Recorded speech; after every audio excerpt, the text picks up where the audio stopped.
cultura do trigo é uma cultura regional de extrema importância, né, para o sistema produtivo. Se nós considerarmos que a cultura da soja é a principal dentro do sistema e que nós temos várias espécies daninhas que são espécies que também são consideradas do sistema, como o próprio buva, por exemplo, a introdução, a semeadura da cultura do trigo dentro do sistema de culturas, ela é extremamente favorável para a diminuição na quantidade de espécies e principalmente dessa espécie, da buva, lá na pré-semeadura da cultura da soja. Então eu vejo assim o trigo como fundamental nesse processo de nós trabalharmos um sistema de culturas integrados. Infelizmente, a área cultivada de trigo, ela é ainda aquém daquela que nós precisaríamos para fazer um bom manejo dentro do sistema. Mas nessas áreas onde nós temos trigo também, nós temos observado alguns problemas, e nesse último ano, nesse ano que está transcorrendo, não é diferente, né? Que são problemas associados a plantas daninhas que ocorrem dentro da cultura, né? E que muitas vezes também ocorre até emergência ao longo do ciclo da cultura. Então, o que nós observamos este ano aí como grande problema? Um crescente em termos do azevém, que sem dúvida nenhuma é a principal planta daninha que nós temos na cultura, né? E com dificuldade de controle hoje, eu vou trabalhar um pouquinho depois com vocês isso, mas principalmente a questão do aumento na quantidade de azevém. E nós temos assim algumas regiões, como as regiões de Carazinho, Chapada, Palmeira das Missões, né? Ocorreu a germinação desse azevém mais tarde em relação à semeadura do trigo. Então, muitas vezes o produtor fez a aplicação dos herbicidas na época correta e corretamente, mas houve um novo fluxo de emergência. Esse fluxo de emergência é em função do quê? Do elevado banco de sementes nessas áreas. Por que tem um elevado banco de sementes de azevém? Porque ao longo dos anos o produtor, primeiro, ele não planeja a área que vai cultivar trigo, na maioria das situações. E nesse ano, mais do que nunca, muitos resolveram plantar trigo em última hora. Então eles não prepararam aquela área para reduzir o banco de sementes. Esta redução do banco de sementes, ela deve ser feita antes de semeadura do próprio cultura do trigo. E nesse aspecto, o milho antes do trigo, ele é fundamental para a gente diminuir essa pressão. Então o plantio de milho numa área onde eu tenho muito azevém e eu quero plantar trigo no outro ano, ela é fundamental para a gente trabalhar, né? Ou por quê? Porque eu consigo trabalhar com o milho numa condição de semeadura na ausência de plantas de azevém produzindo semente, por exemplo. E a sementeira que pode gerar população dentro do milho, eu consigo trabalhar com herbicidas pré-emergentes. Então eu consigo, ou mesmo pós-emergentes. Então eu consigo, ao longo do tempo, criar um ambiente favorável para diminuir esse banco de sementes, para na sequência plantar a cultura do trigo. Então aí eu estou entregando uma área melhor para o trigo. Agora, nessas áreas onde tem o elevado azevém, nós temos que tomar muito cuidado. Então, os produtores que estão programando para plantar azevém no ano, para plantar trigo no ano que vem, terão que ter um cuidado muito grande com essa espécie. Como é que a gente pode fazer esse manejo dentro da cultura do trigo, né? Sem dúvida nenhuma, nós temos que hoje trabalhar primeiro com uma boa dessecação, né? Ou seja, semear no limpo. Então isso é importante. Se vier, por exemplo, depois do milho, vai vir provavelmente uma cobertura e um nabo forrageiro, fazer uma boa dessecação e semear no limpo.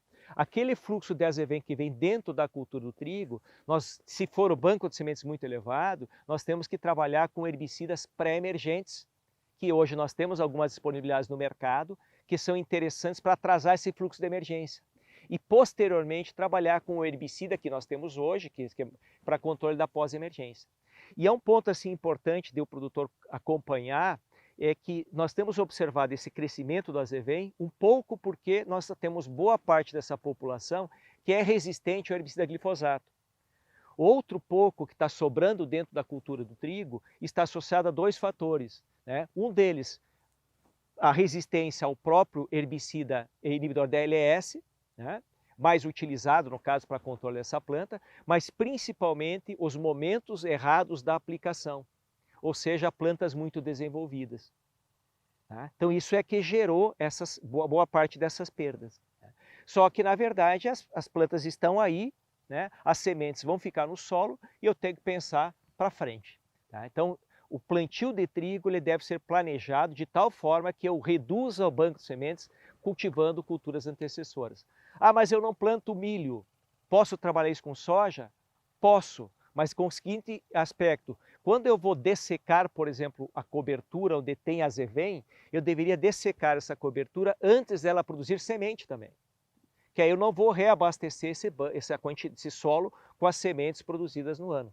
E ao longo do tempo vou reduzindo essa quantidade. Para você ter uma ideia, nós temos trabalhos que mostram que 2 anos sem você deixar entrar sementes de azevém na área, você pode reduzir essa população em mais de 90%. Ou seja, é possível trabalhar dentro de um sistema, dentro de uma área que tem azevém, desde que eu faça um planejamento correto. Então essa é a principal espécie que nós temos hoje. Obviamente que nós temos, além de outra gramínea que nós temos, a aveia, que também acaba competindo com a cultura, mas nós conseguimos ter um bom controle com os herbicidas disponíveis no mercado. Outra espécie que tem nos preocupado nos últimos anos é a espécie, o ráfanos, o nabo, nabiça. Então, essa espécie aqui, hoje nós estamos com a dificuldade maior, principalmente nas regiões mais frias do estado, pega a região de Passo Fundo, Lagoa Vermelha, Tapejara, Vacaria, onde essa espécie tem uma adaptabilidade maior e, acima de tudo, uma ocorrência muito significativa dentro da cultura do trigo, onde nós temos uma dificuldade grande de controle, principalmente porque boa parte dessas plantas ou dessa espécie apresentam já resistência aos herbicidas inibidores da ALS. Então, os principais herbicidas que nós usamos para controlar folha larga dentro da soja, que são os ALS, e eles não controlam essa planta mais, ou boa parte dessa população. Então, resta ao produtor ele trabalhar com outros herbicidas, como, por exemplo, herbicidas auxínicos. E esses herbicidas auxínicos, como o 2,4-D, por exemplo, né, se eu utilizar ele fora do estágio de desenvolvimento definido para ele usar, que é o perfilhamento pleno, eu vou causar problemas de fitotoxicidade na cultura, né? E esses sintomas de fitotoxicidade nós temos observado no campo. Neste ano mesmo, né, nós temos recebido já reclamações de produtores que têm o trigo, por exemplo, com a espiga envolta na folha-bandeira, ou sem conseguir romper a folha-bandeira, totalmente retorcido. Isso é um sintoma de quê? De que foi aplicado esse herbicida numa condição fora do estágio adequado. Tá? Então, pode ser utilizado? Pode, mas tem que se tomar muito cuidado para não causar problema na cultura. Então, essas são as dificuldades que nós temos do controle dessa espécie. E nós não temos perspectiva nenhuma de curto prazo de um produto que vá nos ajudar no controle da cultura do trigo, né? Onde nós vamos ter uma dificuldade, então, de controle. Claro que nós temos algumas possibilidades aí nessas áreas. É trabalhar com herbicidas pré-emergentes. Mas mesmo assim, os pré-emergentes disponíveis dentro do sistema trigo são reduzidos e boa parte deles não controlam essa espécie. Então é uma espécie que está nos preocupando bastante, né? Além do que, depois quem trabalha com soja vai associar isso a doenças, mas no caso ela é uma planta importante também nessas regiões da cultura do trigo. Então essas são as duas principais espécies que causam danos na cultura regionalmente. Nós temos outras espécies que começam a ampliar a sua ocorrência, que é o cipó de veado de inverno, né, que é uma Eudicotiledônia também, que começa a aparecer em algumas regiões, que também apresenta uma dificuldade grande de controle com os herbicidas existentes. Então, o que eu passo como mensagem é que a gente deve acompanhar bastante o fluxo de emergência dessas plantas, o fluxo de aparecimento delas e tomar atitudes mais preventivas dentro do sistema. Por exemplo, se tem poucas plantas, não deixar essas plantas se multiplicarem e se reproduzirem na área. Isso elas vão gerar novos indivíduos que poderão infestar essas áreas de maneira mais geral dentro da lavoura. Então esses são aspectos importantes. Um outro aspecto que eu queria chamar a atenção de vocês está associado à importância que eu coloquei bem no início lá do trigo para o sistema. E o sistema principalmente para diminuição nas populações de buva. Então, se nós pegarmos o fluxo de emergência de buva, nós vamos ver que a buva começa a emergir em final de março e tem o seu fluxo que vai até outubro, eventualmente em novembro, esse fluxo de germinação. Mas tem um período do ano que é maior esse fluxo de emergência, que está associado aos meses de junho, julho e agosto. Algumas situações um pouco em setembro, dependendo das condições do ambiente. Mas esse ano, especialmente esse ano, nós tivemos uma mudança muito grande nesse fluxo de emergência, principalmente no início. Então aquelas primeiras condições favoráveis para a emergência de buva que nós teríamos lá nos meses de março, abril, maio, eles não aconteceram. Quais são essas condições? As condições associadas à boa disponibilidade hídrica, que buva precisa de água para germinar, e grande quantidade de água, e precisa também das condições de golpe, de diferença de temperatura, né, temperatura noturna e diurna, para favorecer o processo de emergência, além da questão da luz. Mas nessa primeira fase de estabelecimento da cultura do trigo, muitas vezes se estabeleceu no limpo, uma condição limpa, mas logo em seguida, lá quando a planta de trigo estava início de alongamento, começou a ter fluxos de emergência de buva. Então a gente observa muitas lavouras hoje de trigo que tem buva pequena embaixo dessa planta, dessa cultura. E esta buva, neste momento agora, não tenho mais o que fazer o controle. Eu vou ter que acompanhar esse desenvolvimento dela para depois ver como eu posso manejar ela pré-soja. Então vamos pegar uma situação assim, onde eu tenho buva no meio do trigo. Se a buva for pequena, tiver 10, 15 centímetros, eu consigo até eliminar ela utilizando, por exemplo, um maturador. Lá na época de maturação do trigo, né, eu trabalhar, por exemplo, com glufosinato de amônio, que vai me ajudar a uniformizar a planta de trigo, ele também vai me possibilitar o controle dessas plantas menores.